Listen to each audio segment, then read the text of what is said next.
Hello, guys. Welcome, welcome. We're super excited to have Brent today with us. He is playing Benvolio. So, first question. This is your actually third season. Yeah, third season. Yes, third season with Orlando Shakes. What has been like the returning to this company, and how does it feel to step into Romeo and Juliet this season? How it feels to come back. It always feels good. They're like a family. They were one of the first theater companies when I decided to go professional to hire me. Wow. It was the second one, but they were the first ones to like really open their doors. So I really appreciate that.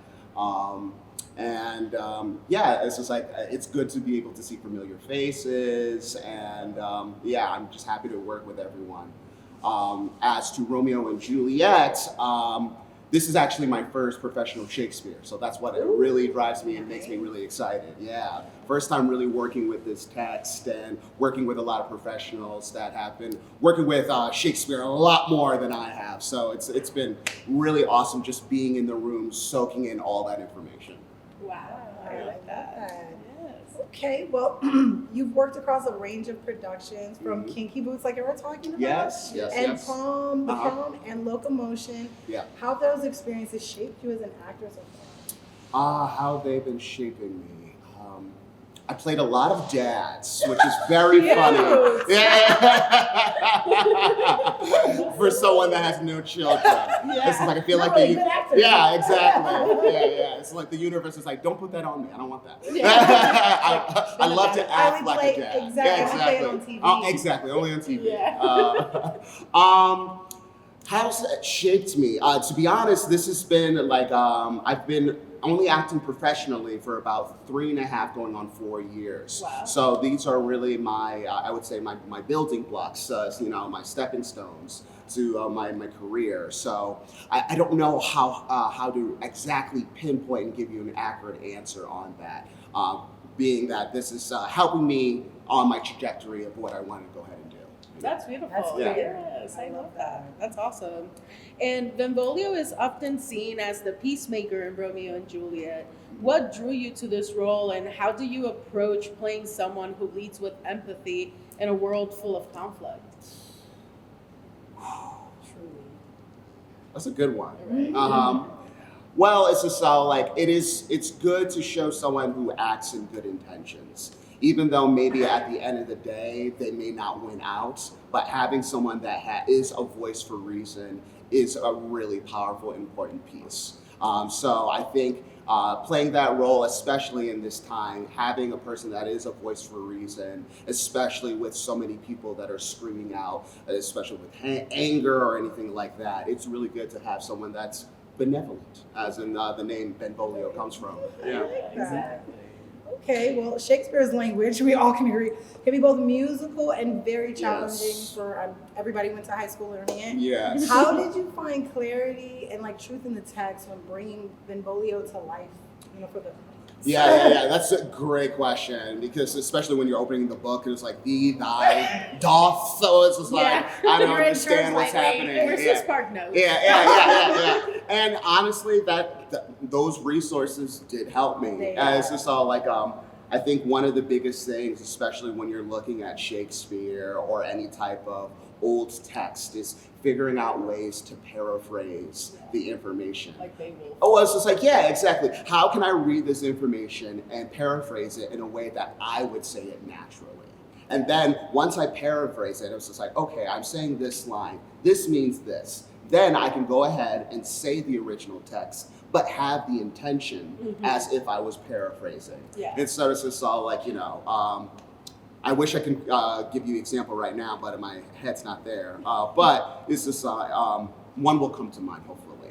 But yeah, it's all about paraphrasing the information and then translating it back. Once you understand, it's like, okay, where's the intention? Because the one thing that hasn't changed is human emotions, right? The words are different or the way that we use them, but humans be humans, you know? Yeah. So, I like that. yeah. That's true. Yeah. Yeah. Like the feeling, the energy is Exactly. the Even same when you say like regardless other of the Yeah. languages Yeah. too, you Yeah. say, I can feel the passion. Right. I Yeah, think that's the exactly. reason why, like Romeo and Juliet and William Shakespeare has stand the test of time. Yes. Because there are these evergreen emotional stories, and that is something that everyone can be able to identify with.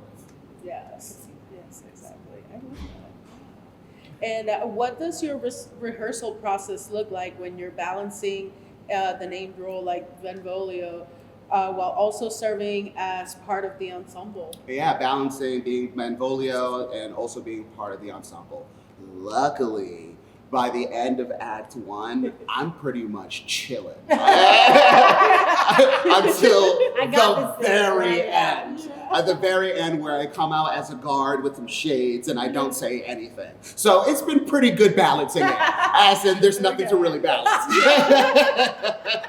So I say my big monologue at the end of the Act 1, and all Act 2, I am big chillin', playing on my Nintendo Switch until the end of the last scene where I come out, and I'm like guard number 3. Yeah. That's hilarious. I love that. That's a great way to look at it Yeah. too, because some people are like, you're like, oh, I'm nervous about it, or Yeah. you're like, I'm chilling. I am chilling. Because the big monologue was still getting Yeah, me exactly. one and several. Well, So, yeah, like I'm in every other scene in the first act. So once it hits after intermission, Act 2, and I'm not in it, I'm like, I'm okay. It's Yeah. okay. It's like, you'll see me Good later. part, good You'll see part. me later at the end of the act, And then see at the and then beginning, for my man. bow. So I you know, love that. yeah, exactly. That is so Yeah. true. Having portrayed both comedic and dramatic characters, how you adjust your energy and presence for classic tragedy like Romeo and Juliet, that is a great, Yeah. that's a big, Yeah, for sure. I just saw I don't know if you've heard that I guess I started with a lot of comedies, and comedic timing is pretty hard. It's just understanding the comedic timing, knowing when to pause and say something. So It's just exactly Yeah. that. Remarkably really translates into dramas, right? It's just all so I'm pausing for the laugh, or I'm pausing to be able to make a joke. That's the same way of pausing to be dramatic and to be able to the same thing. Yeah, it's just you can see where a lot of comedians can do dramas versus a lot of people that just do dramas can't really do comedies. Yeah, it's just yeah. That is so true. Yeah, and so I think I have Well a natural sense of comedy, natural sense of rhythm and words. It's there's a musicality to it. So I think that just naturally brought that into Shakespeare iambic pentameter, especially it has a lot of rhyming words and things like that. Yes. So yeah, and it's just especially with the direction of the play and what we wanted to do, we wanted to try to put in enough modern mannerisms to be able to connect with the audience while we are speaking this old English. Yes. Or older English. Yes. And what excites you the most about this particular production and the creative team behind it? I think just how I previously mentioned, the blending of the modern, especially if you see the costumes, where it's just it has a really amazing blend of a medieval and modern look that we have to it, especially the scenic backdrops that we have. Definitely come and check that out. It's amazing. I mean, my drip is nice, I'm telling you. yeah, you gotta check it out. I look good. But yeah, I think being able to go ahead and blend those bits are both our Romeo and Juliet, great actors that are doing their thing.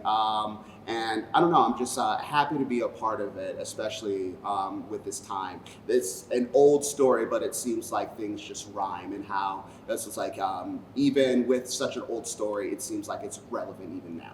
Yes. Yeah. Yes. I agree. Yeah. Well, as someone returning to Orlando Shakes, what do you think audience will notice and feel from this experience in the show this time? What would they feel? Yeah, passion. It's just I'm hoping that they will at least once they come away from it, they can at least reflect on like a little bit on what's happening, how, you know, hate begets hate. It's just all like what happens with unmitigated anger. So, you know, hopefully they can be able to take back that, because that's what the whole story of Romeo and Juliet is. It's just like what happens when you can't mitigate your anger, when it builds up through generations, where you don't even know the reason why you're fighting. You're just fighting to fight. And I was just like, and what tragedies can happen because of that. Yeah. That makes Ooh, sense. that gave me chills. I got goosebumps. I felt that. That was so powerful. Yeah, like I never even thought of it that way, but I see it as you're talking about it. Yeah. Wow, that's impressive. And for the audiences thinking about coming to see Romeo and Juliet, what would you say to get them excited about this production? I mean, I feel like you've said a lot. I know. Yeah. I'm excited about it. I'm getting chills here. Like, I'm so excited already. Just come see a classic tale. I know you've probably read it in school, but there's a big difference reading the text versus actually seeing a full production. And it's like come to see the laughs, the love, and the tragedy. True.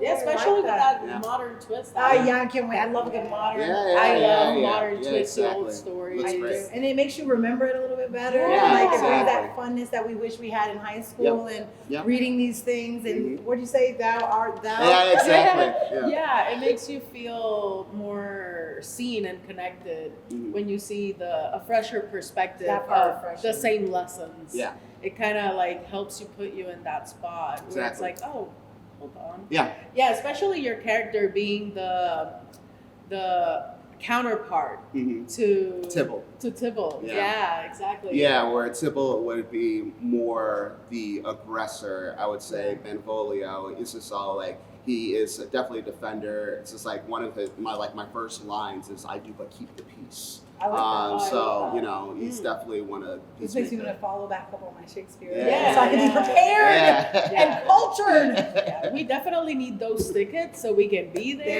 Yes. and celebrate with you guys Yes. backstage. Yes. Please come. Yes. Please come. Tickets are selling, so Definitely. please. Yes. I enjoyed this. I am excited for it. Y'all got me ready to touch back up on my all the ones, right? So I remember this part. Yep. Taking me he's back to doing my it. AP literature. Yes. Yes. So we're super excited to see you at the play and and see what you guys got and get this amazing energy. Thank you. So guys, been a great interview. come join us. Come join us. And thank you again for being here with us. Absolutely. Yes. Thank you. Thank you so Thank you. much. This is Thank you. I great. appreciate it.